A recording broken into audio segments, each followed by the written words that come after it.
प्रेम से बोलिए सच्चे दरबार के।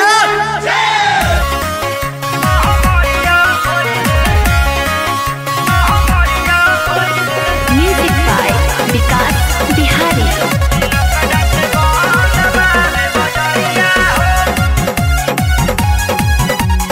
माँ अम्बे रिकॉर्डिंग स्टूडियो आमी। कैसे करी माइया सोनमी के पूजैया हो महामरिया भइले ना। कैसे करी माइया सोनमी के पूजैया हो महामरिया भइले ना।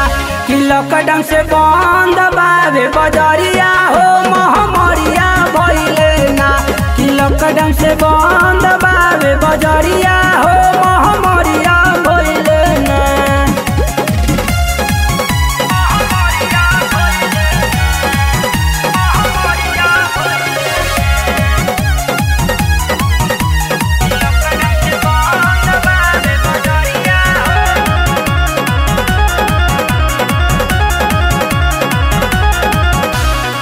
कैसे के आई माई रौरी दुआरी।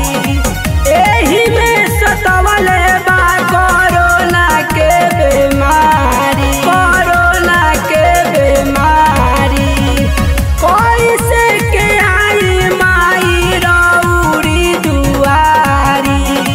एही में सतवले बा कोरोना के बीमारी।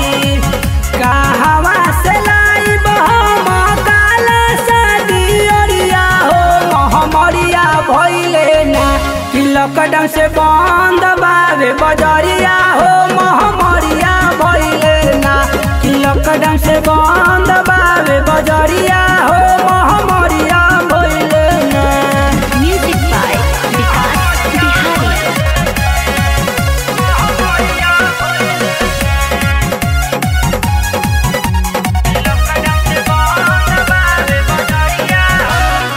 राइटर नीतीश लिखले सोची सोची बात हो।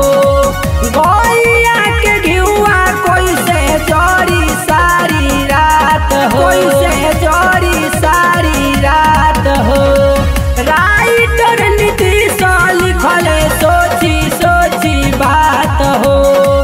गैया के घिउआ कैसे जरी सारी रात हो। गायक राहुल करे रउआ से हाथ जोड़िया हो महामरिया भइले ना।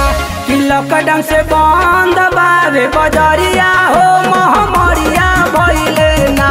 कि लॉकडाउन से बंद बाबे बजरिया हो महामरिया भइले ना। माँ अम्बे रिकॉर्डिंग स्टूडियो आमी।